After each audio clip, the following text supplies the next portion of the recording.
Okay. Now let's see if I can see it. I have it on a tablet on the other side, so I could see if I can see the live stream pop up so that I can actually maybe see if people, not that anybody even knows that I'm doing this yet, so there's not going to be like live comments or anything. Yeah. But you are my first ever Deplorable Pinellas episode so that I could practice on how to utilize technology with being old. Oh, come on. Trust me. There's one, you're not old. Two, I've known a lot older people that have had to deal with technology. It's still funny thinking back for the longest time. My mom, she didn't want to know any kind of technology past the microwave. I mean, she ain't wrong. All right, so it lets me view the channel. Oh, there's the live. Okay, it says that I'm going live. Cool. All right, so now I can see it as a guest. Okay, so for everybody who's tuning in, you know, all whopping, you know, me and you, welcome time you'll grow.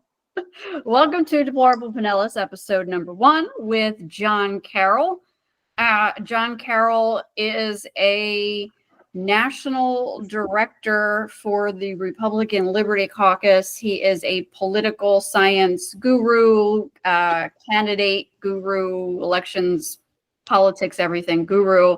And he is here tonight to kind of talk about what his position is in the Liberty Caucus, what he does in the state of Florida, and how to get involved in your local elections. Because remember, all politics is local.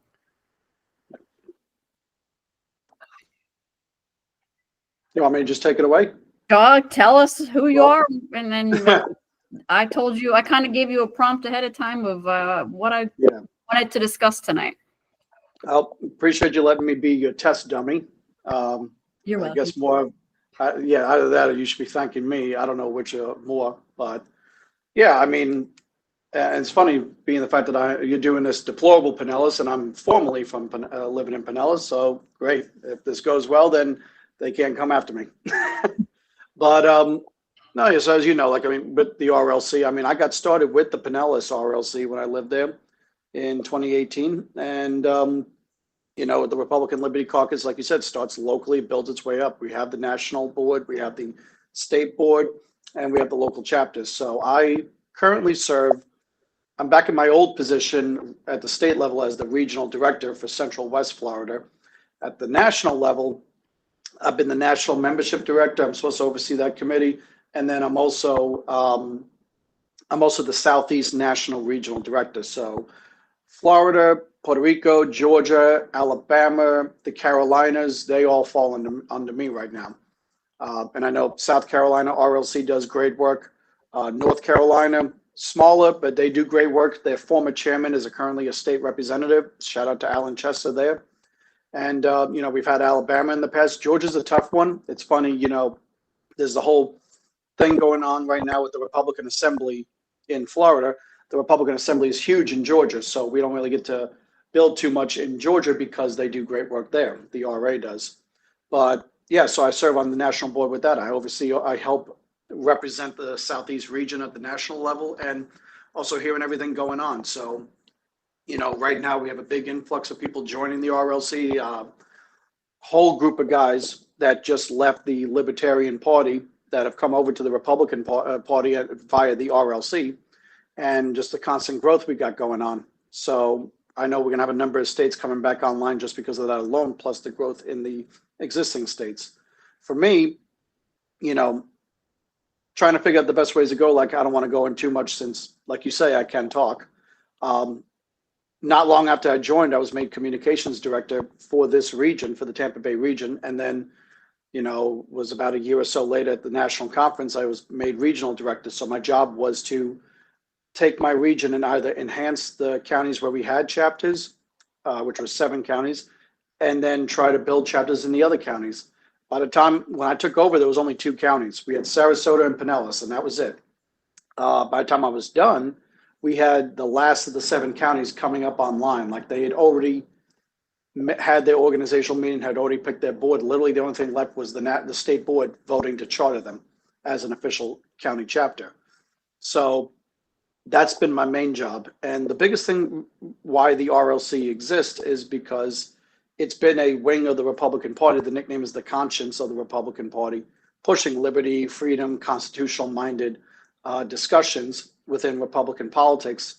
At the state level is the big one that people enjoy because we can go up to Tallahassee and do our lobby days, but also, like you said, at the local level. There are some RLCs I've known over the years have been very huge in their local government. Some RLCs take heavy amounts on their city councils. Some of them have gone to the county commission every single month.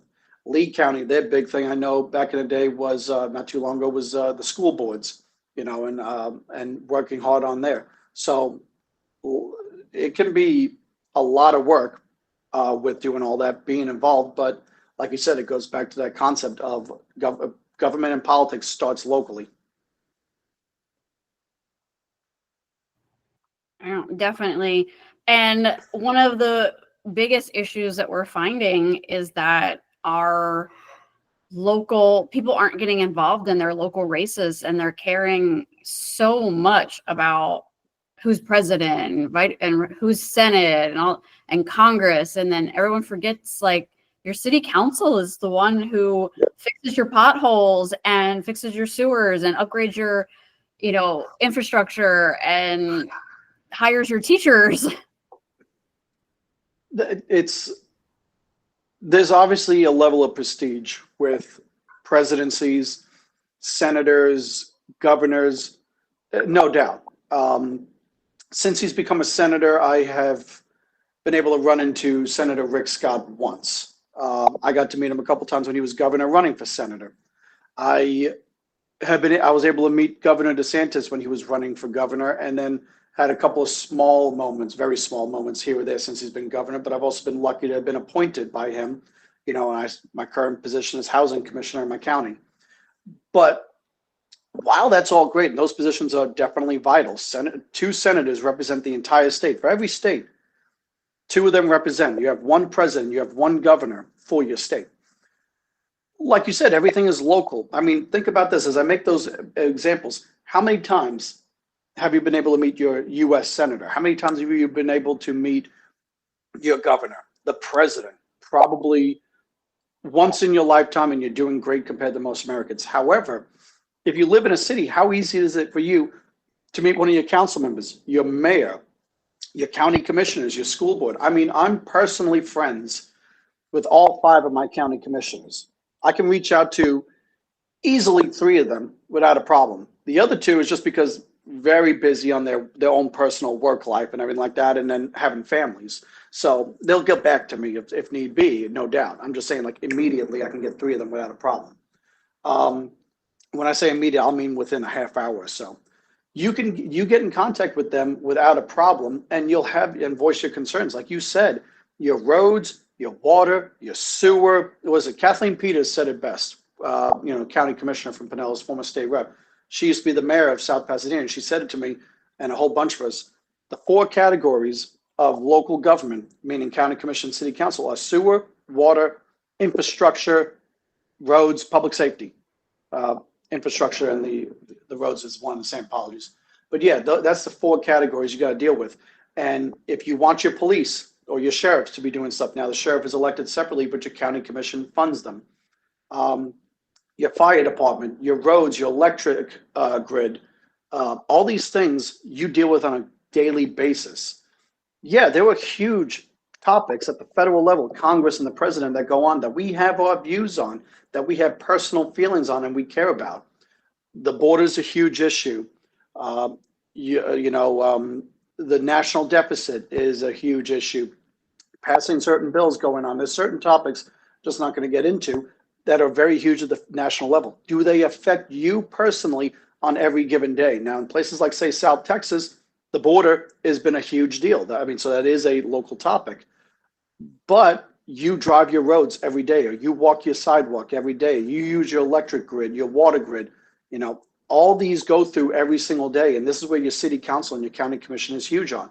If you pay property taxes, guess what? Your school board is important for you, whether you have kids in school or not. Even if you don't, let's say like, oh, well, I rent. Guess what? Your landlord takes a cut of your rent, and that pays the property taxes, which goes to your school board.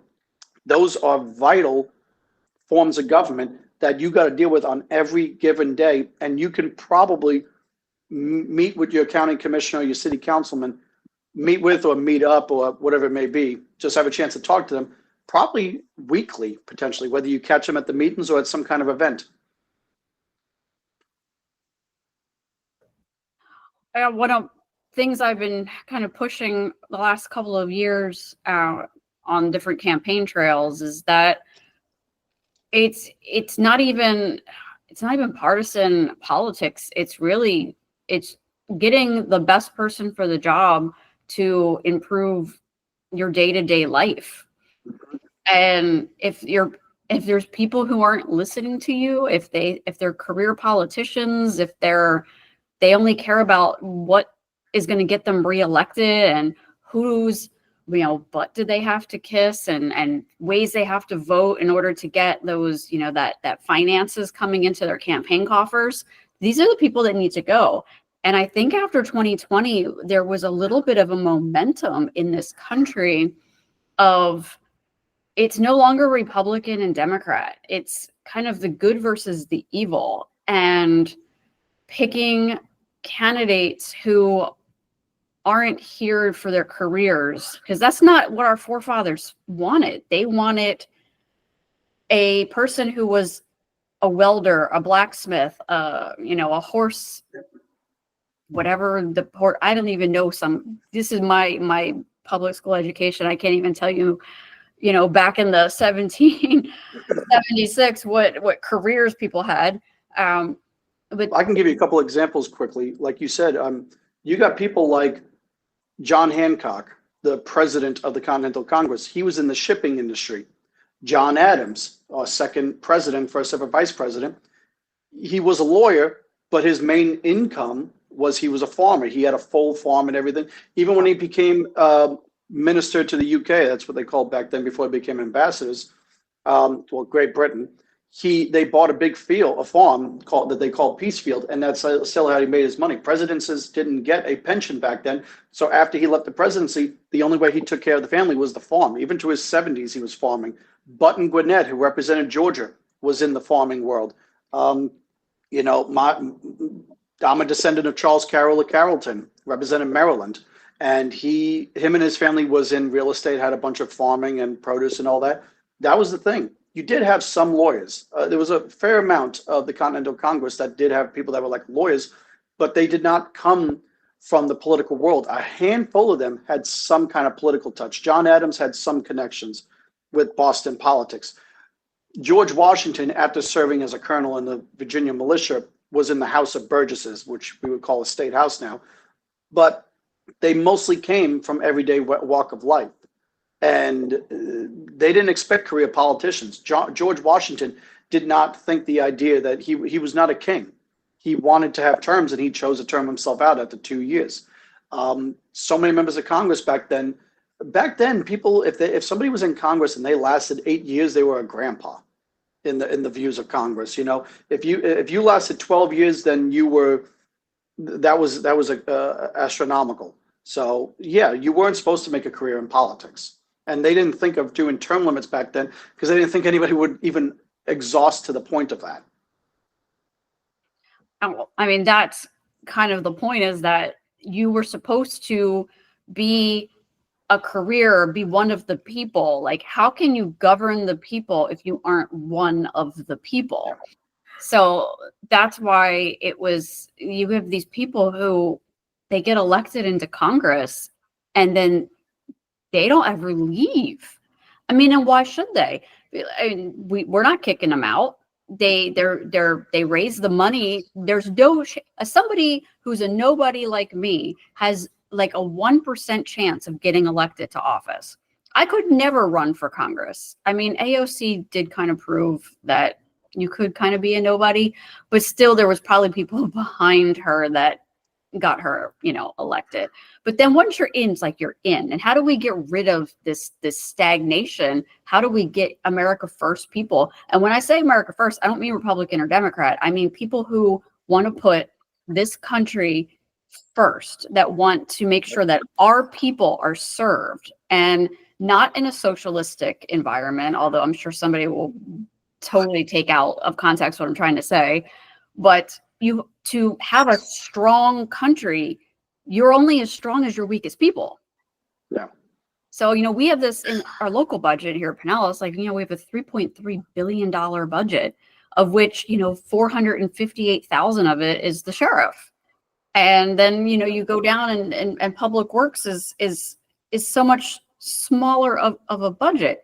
And a big issue I have with budgets is, and everyone hates Doge and everything, but if you don't use it, you lose it. And I think a government needs to kind of reverse that philosophy of, instead of a department who you can get $4 million, but if you only spend 3 million of it, then we're only going to give you 3 million next year. Yep.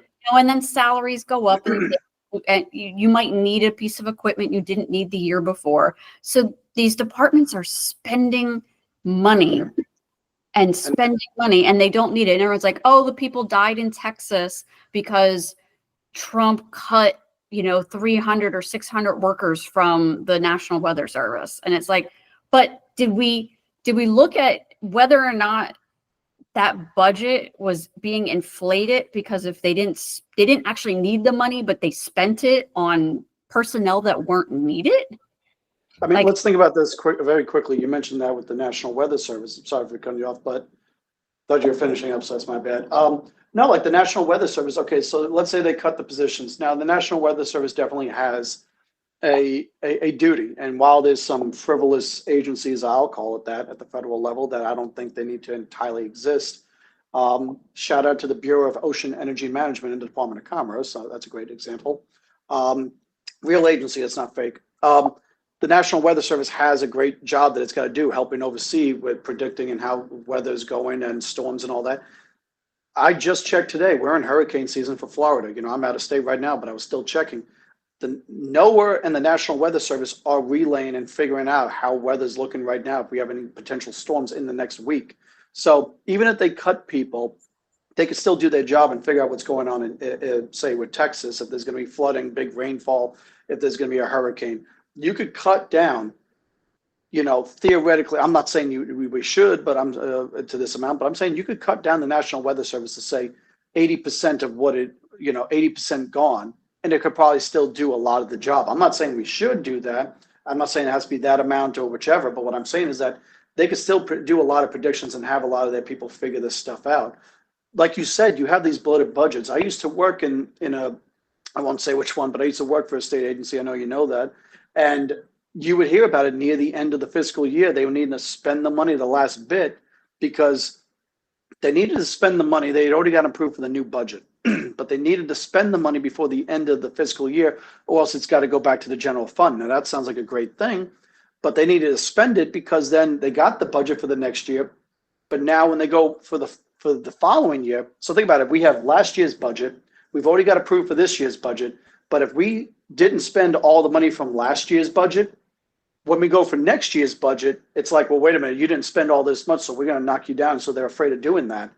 And it becomes that waste you're talking about. And think about this for Pinellas County. Pinellas County, I think, officially has over 1 million people in the county. And you have, we're talking 22 people, essentially, as far as top people, I think, run the county government of Pinellas. 7 county commissioners, 7 school board members, that's 14. You have your 5 elected constitutionals, tax collector, clerk of court, election supervisor, sheriff, property appraiser, you're at 19.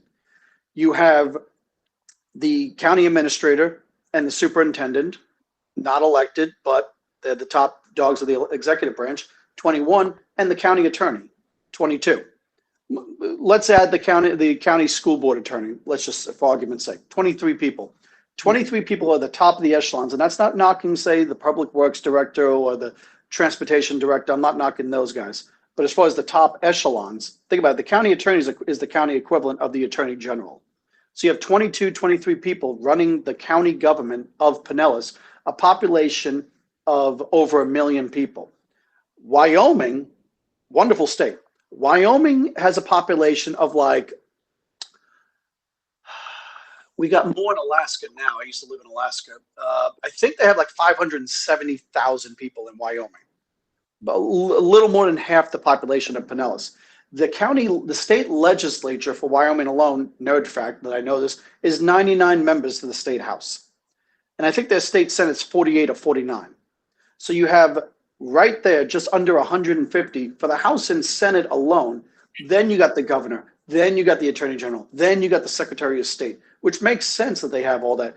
But you have that many running the state of Wyoming, and yet you have 23, I'm calling, if you include the county attorneys, 23 running a county with a population of over 1 million. I mean, you think about that amount, and that's not saying that those positions are not justified. I'm not saying those positions need to have more people, but it shows the weight and the gravity of, the county commissioners and the county school board members in Pinellas, some of them who are friends of mine, and I'm not knocking them, but that shows how important those jobs are. It goes back to your idea that government starts locally.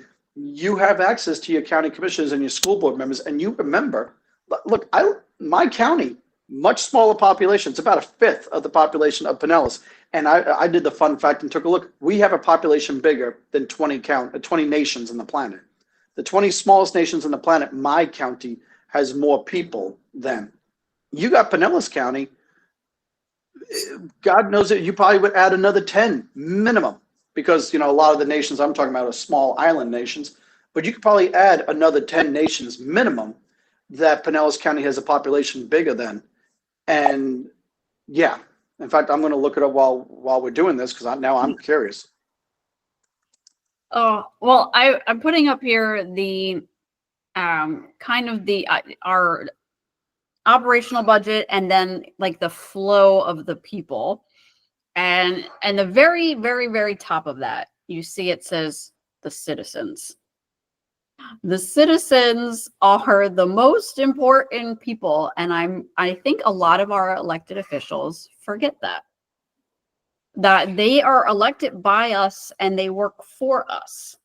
And we really need to continue on this kind of America First agenda of getting rid of people who do not put the citizens and we the people first. And I don't care what political party they're with. If they're not doing their job, they need to go. So go on. My apologies. I thought you were done. Go no, I totally muted myself, so I don't even know if you heard any of that. I heard you until the last 5 seconds. So I was going to say that if people aren't if they're not working with the mindset of how can I improve life for my constituents, then they need to go. Because we have certain people who are elected right now in Pinellas County government who follow a pattern of what can get me reelected, whose hands do I need to shake behind the scenes so that I can move money around. Like I give to your PAC, you give to my PAC, I donate to your kickoff fundraiser, and then you endorse my candidate, like we have to stop a lot of the corruption that we have here. And I feel like it starts here on your local level, in your county's board of county commissioners, all 60 some of our counties. Like we need to start focusing on fixing the home before we start going up the chain and trying to fix our country as a whole. So I just pulled it up. So according to Google AI, not a fan of AI, but the population estimation, they says, is just under 966,000. Now, personally, I don't buy that, because the 2020 census had Pinellas at 959,000. I supremely doubt. I know Pinellas is mostly built up. I don't see how they only gained 6,000 to 7,000 people in that time. But for sake of the argument, let's go with that. by world populations of each nation, if that number is accurate, Pinellas County would rank at number 158th of the 195 nations in the planet that's recognized by the UN, falling just behind Cyprus by a few hundred people. And so think about it, out of 195 UN recognized nations, Pinellas County would fall in at number 158. What nations do they fall in front of? We're talking almost 40 nations, so I called that. Not going to name all of them, but quickly, Fiji. So if you like that water, guess what? Pinellas got a bigger population than the place of that expensive water you buy. Luxembourg, Montenegro, Guyana in South America, Belize, almost more than 2.5 times the population almost of the Bahamas, Iceland. So that's just a couple of quick examples. That's how huge Pinellas County is. So, I mean, again, it goes back to like what you're talking about with government, and keep in mind that it also goes down to the city levels. I mean, what is it? St. Pete's got how many people in it? And I mean, what is it? St. Petersburg alone, in Pinellas County, their population is, and I'm doing this on the spot, so I apologize for taking up time, about 260,000 people. Guess what? They're bigger than my county alone, and that would rank them right under Barbados. They'd be ranked 175, and that's one city. So it just shows how important the City Council of St. Petersburg is, because these guys are running a city, and Pinellas County is running a county more than population of many countries. And these are countries that have armies and navies and Supreme Courts and legislatures. And the county commission is the legislature, and the county administrator and all that is the executive branch of the county. Same thing goes with the city manager at the city level and the city council. That's how important these cities and the counties can be. This is how important these council members and these commissioners and these school board members are. And again, shout out, some of them are good friends of mine. So I'm trying to speak nothing but good, but it shows the gravity of these positions. That's why you and I have been harping for a long time that these positions are vital. But then how many times have you had, and I'm going on a rant now, how many times have you had people, because I've been trying to get people to run for local government for a long time, especially at the city level. How many times have you had people think, the position's not big enough, it's just not that important, this and that, it's not a big deal. And it's like, you live in that city, right? Well, yeah. Then it's important to you. Like we said before, do you use their roads? Do you use the sewer system? Do you use the electric grid? Do you use the water? The city council covers all of that. But yeah, because you want the glitz and glamour of Congress or all these things, like that's the important stuff to people. And yet, going back to it, no one pays attention, which is how you get people that can be problem members of elected government, the city or county level, get in because no one pays attention. Now, in Pinellas' case, everyone pays attention to the county commission. The city level, people are trying to pay attention, but not as much. St. Petersburg, Clearwater, Largo, definitely. People are paying attention. But Oldsmore, where I used to live, not as much attention. They've gotten better. Or, the Big C, the Reddingtons, the Indians, Madeira Beach. Not as many people pay attention, to where you literally have had a city race. I remember a few years back in Madeira Beach was decided by 2 votes. Which sounds close, sounds great. The idea like, okay, people were engaged, and then you realize it was only a couple thousand people, and many more could have voted and didn't.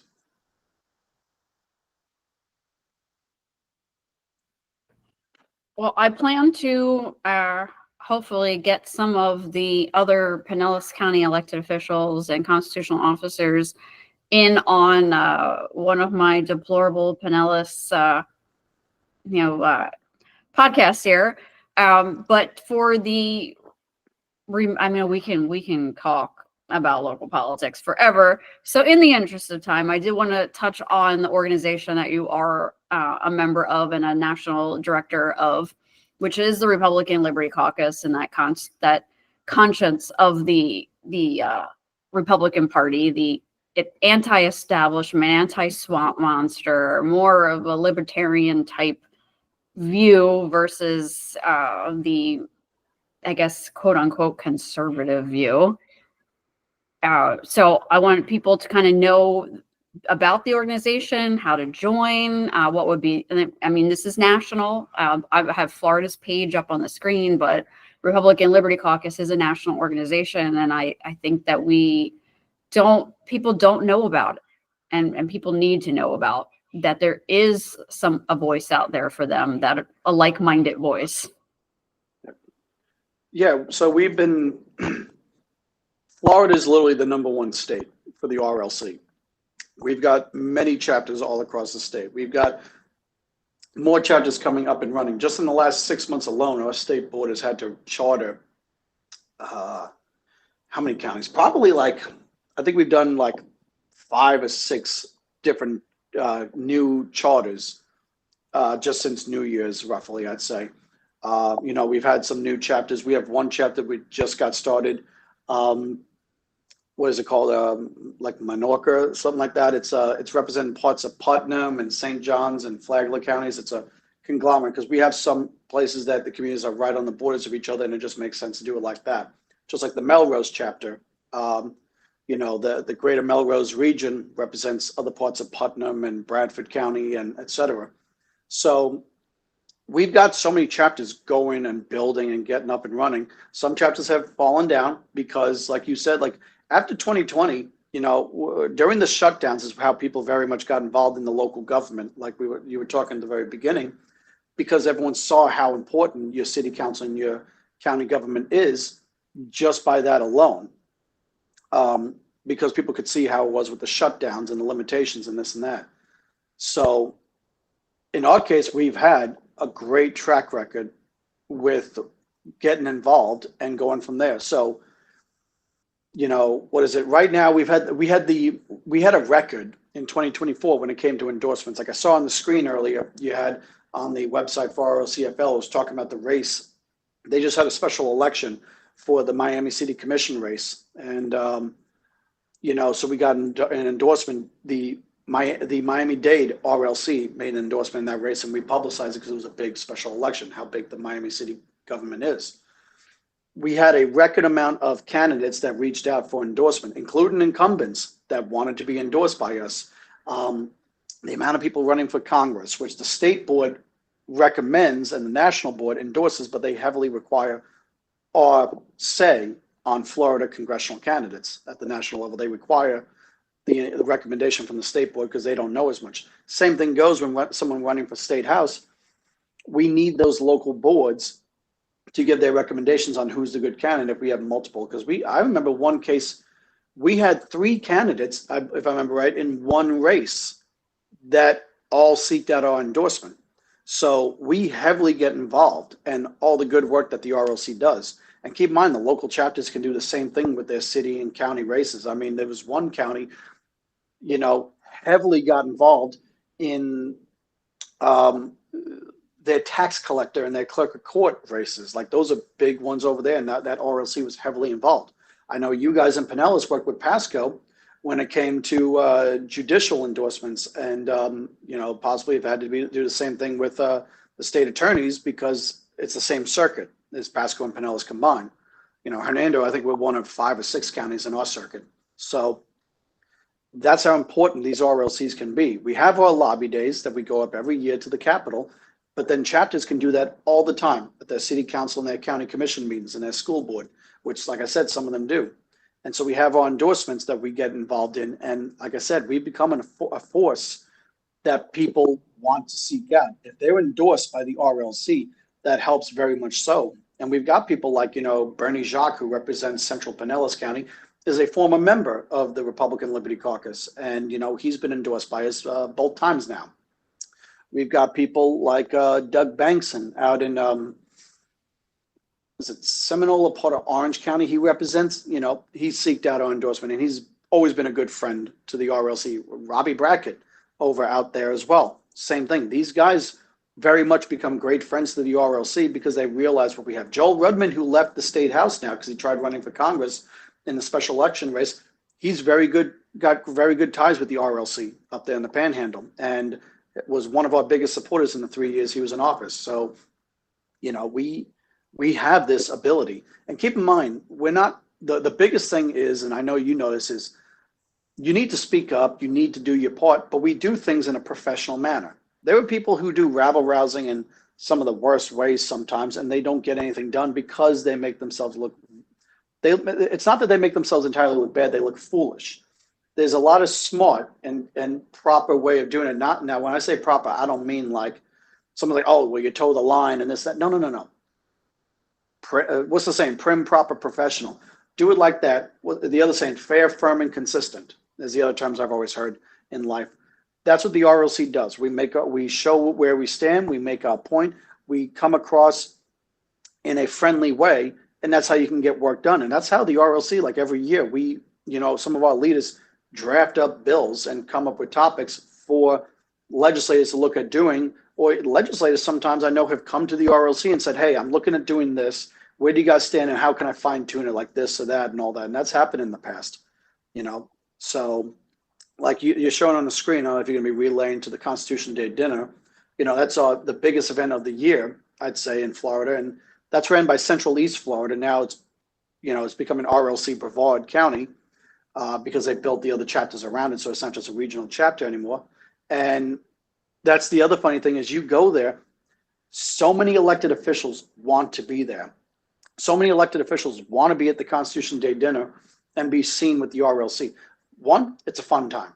I mean, it coincides with our state conference. We have the Constitution Day dinner happens every year, but every 2 years is our state convention, our conference, where we vote on the board and vote on new things for the bylaws. But the dinner itself is the huge thing. And so I'm not even going to name names, but there are elected Republicans who are not friends with the RLC, and they still have attended the Constitution Day dinner because they want to be seen there. One, they'll have a lot of their friends there, other elected officials, ones that they know are friendly with the RLC. They'll have fun like that. Two, it is a fun time. Three, we tend to have great speakers. And four, it's worth its weight in dollars, Like there's a saying, worth its weight in gold. I'm saying worth its weight in dollars, in that to be seen at the RLC Constitution Day dinner makes them look friendlier, and it'll help them out with the people that they're talking to, their constituents, be like, oh, well, he goes to these events and everything. There are some people that don't want to show up, but there are those who are smart enough to know that this is the place to be. And it shows that we are I don't want to use the word force to be reckoned with because it sounds a little threatening. I don't mean it like that, but as the saying goes, it's like we are a force and we've done a great work.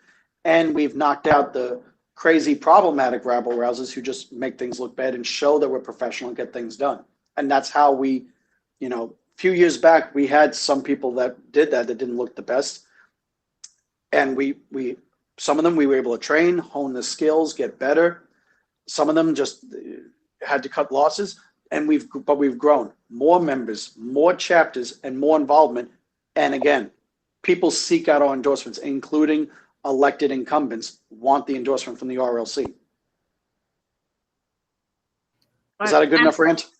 Yeah, and I think that last sentence at the bottom is like the most important part, is that the Republican Liberty Caucus is dedicated to working within the Republican Party to restore the principles of individual liberty, limited government, and free market economics. Yep. Like that is what we stand for. So if you are one of those like disenfranchised, Republicans who, you lean right, but you don't lean that far right, and you're just looking for a home, I think that the RLC is where you should check out to see if this is maybe your home and your voice. We're a great group. We definitely believe in that individual liberty and less government, smaller government. It's one of the principles of the Republican Party, yet we see our own party wanting more government and bigger government and expanding government and I know we don't see eye to eye on the whole Pinellas County mayor, position, but that to me is an example of trying to grow government in taking a position that is hireable and fireable and making it into elected so that the person in the position isn't necessarily skilled, but good at getting elected and raising money and having a name. And it just, to me, corresponds with, hey, someone's going to term out in another position somewhere in the state, and we're better than to be the county mayor. So, I mean, I know, like, and you made the innuendo, because yeah, we do have a bit of a disagreement on that topic, and this is my personal opinion on it, and that's only because, keep in mind, the county administrator it's basically the governor of the county. They run the executive branch of the county government. They're the same as the president, who runs the executive branch of the federal level. So that's why I always felt like the idea of, open to the discussion of making it elected, only because of that very same reason. I mean, you have in St. Petersburg, the mayor runs the executive branch of the city government, and they're not a member of the council. The council is separately, same as the mayor of Tampa. So I'm open to the discussion on it only because it gives the people a say, whereas with the county administrator, we don't really get a say on that. You can go out and go to the commission meeting and voice out how you feel, and maybe they can look at firing the person, but most of the time that doesn't happen. The last time I know was, in Brooksville, when they fired the city manager after he accidentally sold the water tower with a bunch of other pieces of property that the city owned. And they said, "Will you resign?" He said no, and they're like, "Okay, you're fired." They voted him out.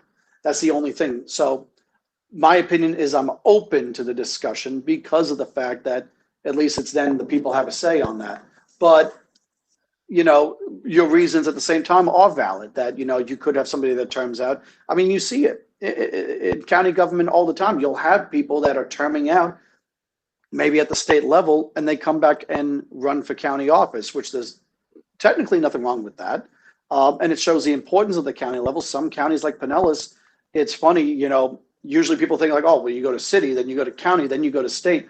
Pinellas County, again, has got a population almost double that of Wyoming. And so it's the idea is you run for state house and then you can run for county commission. I think, isn't like 3 of your county commissioners former state reps?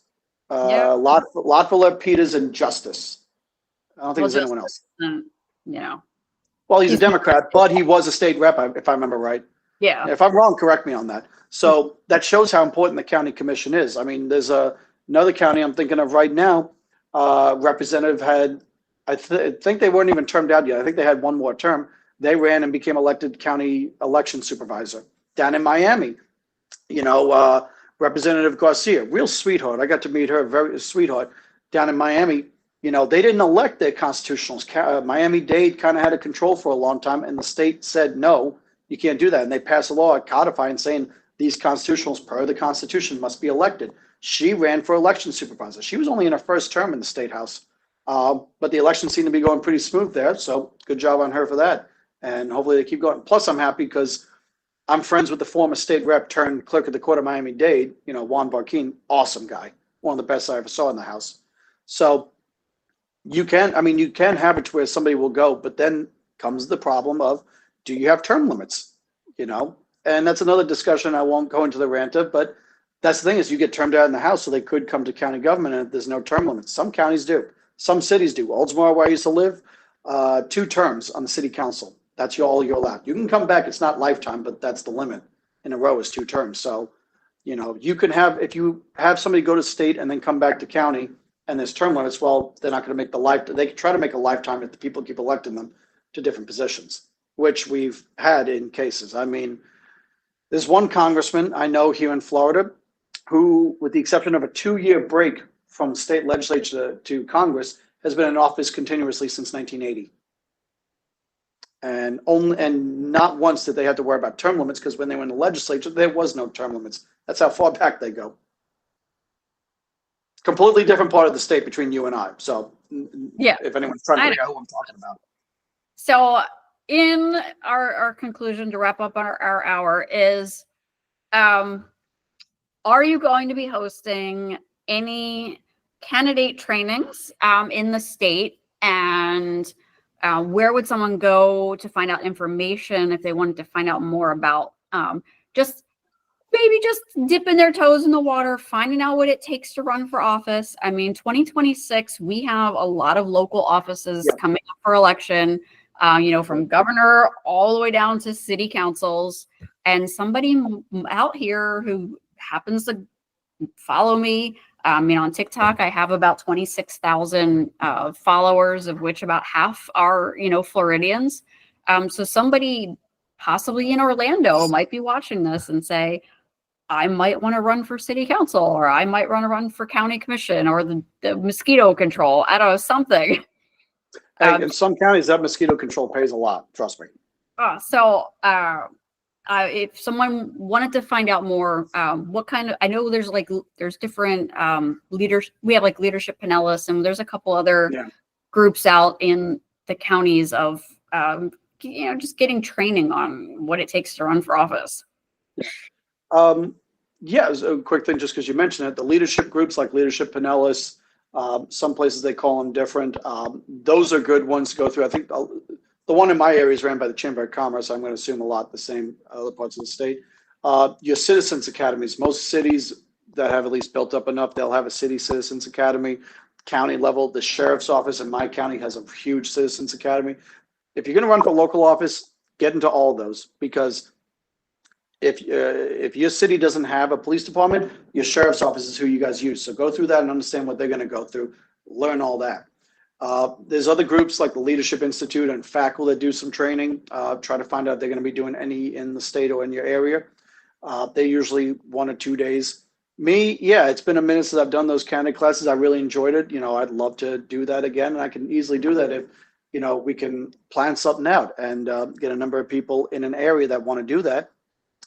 Because I've learned a lot of things from elected officials and appointed officials, and I've worked my way up through the appointed route.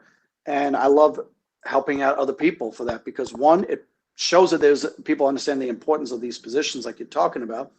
And two, it's just kind of like my way of giving back. And it's amazing how some of these races, there's a number of cities where you can file to run and even the incumbent doesn't want to run anymore. So you might just win unopposed. And these city races, if they're smaller, can be very easy. If people want it, they could find me on Facebook. Send me a message like that. I bet some people might reach out to you. Throw you under the bus on that. But hey, you dragged me on your show, so that's what I'm going to do. Anything I can do to help out. I've got more free time with how things are going. I've been busy a little bit lately, and hurricane season, we'll see what happens. But I'd love to do that and help out. A lot of cities hold their elections in March. Hold their city elections in March, and filing period is anywhere from October to December. In Pinellas County alone, they're all different. Pasco County, just up north, so much simpler. The election's in April, and they have a 1-week filing period in February, and that's it. So they're all the same dates. Pinellas, you have to figure out exactly when your filing period is. But yeah, we can set up and do another candidate class. I've added more stuff over the time and gotten into detail because I learned some tricks of the trade here and there, and some great ways for people to learn how to distinguish themselves out separately. Figure out those key items that can make you stand out. Me, there's certain things I'm known for. I'm dressed good, but I'm dressed pretty plain right now. But there are certain attire that I wear that help me stand out. That's one quick item. I don't look stupid, just different. We can set something up. I definitely will do that. Pinellas County was my base. I did it so many times there. But if somebody in Orlando or somewhere else, get enough people, I can do it. I've done it in Pasco. I've done it in Pinellas. I've done it in Hillsborough. Had requests in the past to do it in Brevard. So yeah, if we can fit the schedule in the right way and everything, let's do it. The more we can help train people, it's the better. And we also have, technology in front of us. That's a good point. Yeah. We can always run one of these. I think whatever kind of account I have here, I can have 100 people on. Not that I want 100 people, but we can definitely host a class of like 10 to 15 people, and they could be anywhere in the state if they wanted to kind of learn. Obviously pre-register, because we need to do some research on their county or their city to find out when the specifics were for their, because some cities it's like you got to go to the city hall and it's only a certain time, and it's you have to have 50 petitions signed, and other places it's like 25 petitions signed, and some cities it's no petitions at all. There's one town I can tell you, San Antonio in Pasco County, 6 petitions and a $6 filing fee. The cost of a Subway lunch is all it takes with 6 petitions, and you can count as your own petition. And I feel like that's the way it should be. it shouldn't cost you a fortune to run for office. Right. What is it? I think if I remember right, a few years back, 3 towns back to back in Pinellas County. It only if you're only running for city council or commission, it only costs like $36 plus X amount of petitions. It's nothing in some cases. Some of them county government, depending on how big it is, it's a lot of money. But city council, you can easily knock it out. I think that will be our plan. I mean, the RLC for Pinellas, that's kind of been our focus over the last few years, has been trying to like just churn out quality candidates. So some of our candidates we've gotten over the finish line. Some of our candidates we have not, due to external forces that be, but I look forward to 2026. And a big issue, though, you were saying about how there's those March and April elections. When every time a city runs an election, it costs a lot of money. Yep. So then they have to run them in March and they have to run them again in November. Wouldn't it save the taxpayers a lot of money and have a better turnout if we did kind of like St. Pete did and Dunedin and moved everything to November? Obviously, presidential primary year, which only happens once every 4 years, is completely different. But wouldn't we have better turnout, especially when we have these referendum questions like in Tarpon Springs, where there's questions on there that are spending taxpayer money for projects that taxpayers might not want, but nobody goes out to those March elections. And then this stuff passes because we have like a 12% turnout for voting. The former vice mayor of a city in Pasco that I know, he made a point that on average, the city elections only get, of the combined cities in Pasco County, only had a 14% turnout, and that's normal. He had, in his year, it was a 20% turnout, and that was huge. And that was because it was a controversial candidate running for the city council at the time. And so it got out even more, but 14%. You have some people, shout out to our good friend, the mayor of Reddington Beach, David Will. Reddington Beach gets over 50% of the total population to turn out, not just the voter population, the total population, more than 50%. They understand it's a small town, but they understand the importance. But yet, like you said, you'll be lucky to get 12% sometimes to some cities will sound like a big deal, which is still insane. But again, like you said, they will have the referendums during that time. They picked March because that's when they had the presidential primary and wanted it different. And they'll get a huge turnout, those that once every 4 years. The other years it's smaller turnout, and a lot of them kind of like it like that. But it really wouldn't cost much different. They would actually save time. You would save money by having the elections in November potentially, because you're not having to double up and do all the stuff. You're paying just a little extra for the ink and the paper to include the ballot on there. Other than that, you would save money. So, yeah. I always felt like having those March elections, not to say it was like voter suppression, but I always kind of felt in the background it was like a little bit of voter suppression because people didn't go out. It was only one day. Like in November, we get at least, we're lucky. And here I know there's patriots who will disagree with me 100% on this. I like the fact that we have early voting because not all of us work jobs where we can get to the polls from 7 to 7 on that second Tuesday. Some of us have children who have events, who have soccer, who have dance, who have all these, not to say that you can't take a little time off to go do your constitutional right to vote, but having that early vote, like I went early, I early voted, I think the last like 3 elections. Same because here. I was at the courthouse already because I was at a Fort Pinellas meeting and it was right there. And I was like, well, why not? There's no line. Let me vote. Let me get, my vote in.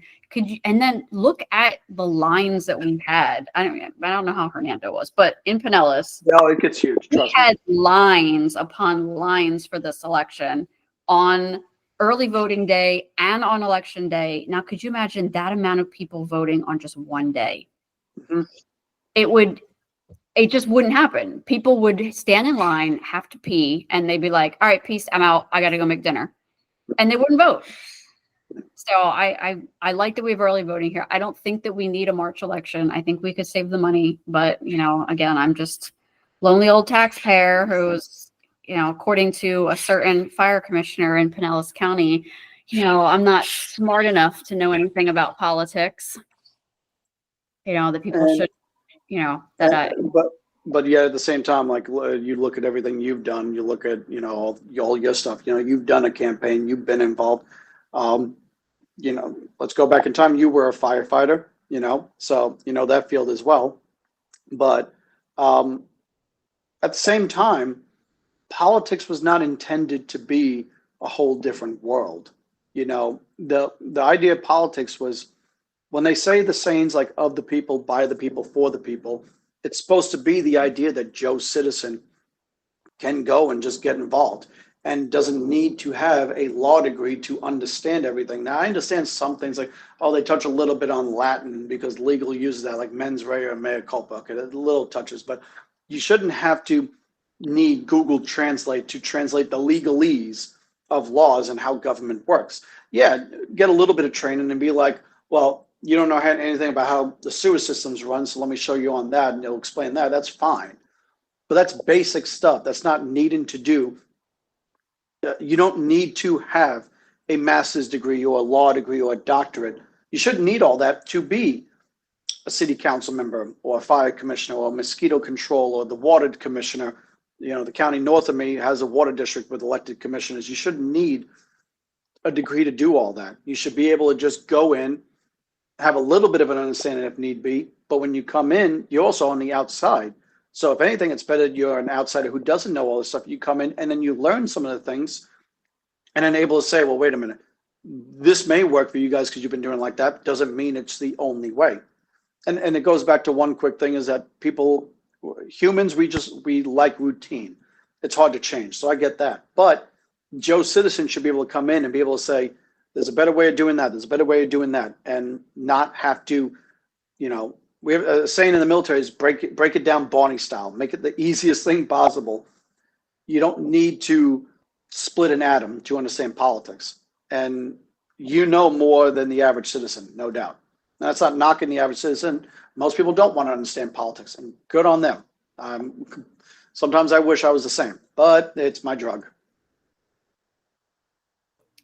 I definitely wish I could go back to 2019 where I just went and voted, because I'm unincorporated Pinellas. So I'm not voting for a city council. I vote for my district-wide county commission and my District 4 county commission and my Palm Harbor fire district. And that's about it. I actually don't even remember a time where the constitutional officers had opposition.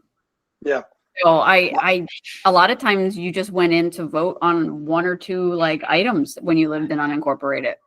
Yeah, my county, it's actually kind of something now. This last election, the sheriff had an opponent, the property appraiser and the tax collector were both retiring, and the supervisor of elections. Two of those three had primaries for those open seats. The supervisor ended up having none. The clerk of the court was the only one who got elected unopposed, and he does top notch. I mean, he's one of the best I know. But yeah, we actually will have our primaries. But like you said, a lot of the times you won't have a primary for your constitutional officers, and people just won't get involved. I remember a few years back, when a lot of the seats for the constitutionals in Pinellas were up. I remember the races for tax collector. I remember, I think there was a race for clerk of court. The sheriff might have had somebody, nobody too big. But yeah, you'll have those cases for primaries. Some counties, it's every single election, there'll be primaries. So in conclusion, join the RLC, come to our Constitution Day dinner, find out if you want to be a candidate, find John Carroll on Facebook. Or throwing me under the bus. Yeah. Or, find me on social media, and if you're local of Pinellas, you know where to find me anyway. If you're a Democrat, join your local Democratic, executive committee. If you're Republican, join your executive committee. Learn the process of everything. Be a representative for your precinct. I am a precinct committee person for my precinct, and I make sure that when Vince Nowicki was running for county commission, that I walked out my precinct with his information. And I helped out in other precincts, for like Clearwater City Council when that race was happening. Like that's the role we serve. We might not be elected officials and have say in like the everyday life, but being on the executive committee and being a part of Republican Liberty Caucus, we help get the candidates elected, and then we hold them accountable for what they ran on. And when they haven't been doing their jobs, we call them out. Yeah, that right there, quickly, you mentioned, joining the Republican Party. The RECs are the best place to try to meet the elected officials. I mean, I can think about the last time I went to Pinellas, and at least one of the constitutionals was there. I can think of 2 mayors that were there, or maybe one was the vice mayor. A couple of city council members. You'll meet a lot of the elected officials, even if they're not your city. Get to know them and everything, and it's worth it. And in some of these counties, it's very small. You'll go there and everything, and everyone's very chummy. I mean, I can go.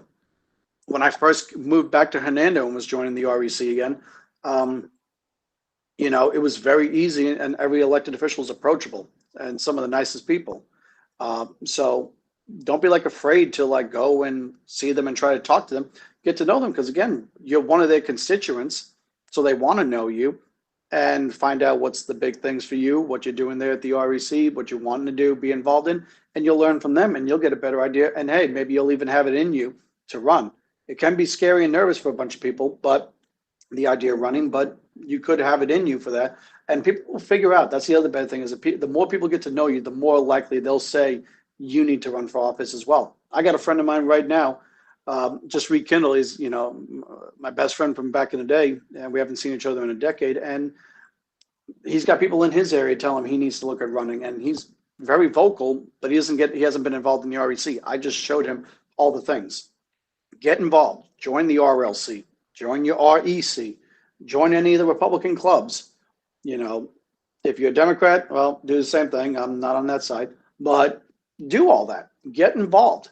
And worst case scenario, maybe you get out of it and you're like, I wish I didn't learn all this stuff. But guess what? You're smarter for it. That's the biggest thing, is knowledge and information. Knowledge is the biggest weapon, the biggest tool you will ever have. Anybody you know of that is smart at whatever is because they gained the knowledge in that field, whether it be special forces in the military, whether it be a city council member, whether it's a welder, whether it's a doctor, whether it's a nurse, whether it's the garbage man. If they start talking about things that they understand and you're learning from it, it's because they learned the knowledge of that trade, of that skill. Knowledge is the biggest weapon and tool in the world. And I know I've said that many times over the years and hopped it, and I know you got that, and I know a lot of others understand it, and that's the thing. You could leave this and be like, you know what? I don't want to be part of the party. I don't want to be part of any of the clubs. I don't want to do any of that stuff. You at least learn some things. And that right there, good or bad, getting the knowledge is always the most important thing. It will always be most important. The last thing you want to do is be in the dark on learning something. Maybe you feel more comfortable, but at least now you learn more something. And that right there is the key. That's the key of the RLC. The parting words of John Carroll, national, what are you? National Southeast Regional Director is one of the titles. I need to give up some of my hats. I'll tell you this, we're going to our state convention during the Constitution Day dinner, and I'm hoping somebody from our region wants to take the job from me, because I've been doing it long enough. I'd rather other people take the hats from me, and as they get better and progress. But yeah, that's the biggest title I got right now. Well, the many hats of John Carroll. He sits on a lot of boards. He does a lot of important things. So he got to be my inaugural attendee on Deplorable Pinellas, episode 1 with John Carroll. So Inaugural scapegoat. hey, I need to learn the technology, okay? Hey, that's fine. I could be a test subject. And I just realized you're in a hotel room. Yeah, I'm away right now. I'm doing some training up in Maryland. So yeah, you caught me as I'm vacationing during education. So All right. Well, it's been a lovely hour in talking about politics in Pinellas, and I did realize that in the beginning of it, I said that the sheriff's budget was 400,000 when I did mean 400 million. I'm sure. yeah, I Whoever, bet we all wish it was 400,000. I'm pretty sure the sheriff's like with his bonuses and extra goodies, his salary probably closer to 400,000. Here's one quick piece of info as you close out. One little thing for all the elected officials at the county level for everybody. The sheriff is always the highest paid elected. Always. It doesn't matter if you're Union County, population less than 20,000, or Miami-Dade County, population how many million. The sheriff's always the highest paid. So that's a consistency. You'll see it at everyone. Well, you don't want to fight the law because then the law will win, right? So with that, you have a great evening. Anybody who actually, tuned in or watches this on the replay, thanks for coming to my first episode. I look forward to hosting some other elected officials, and it will be bipartisan. I might be deplorable, but doesn't mean that my guests are. And with that, you all have a great evening.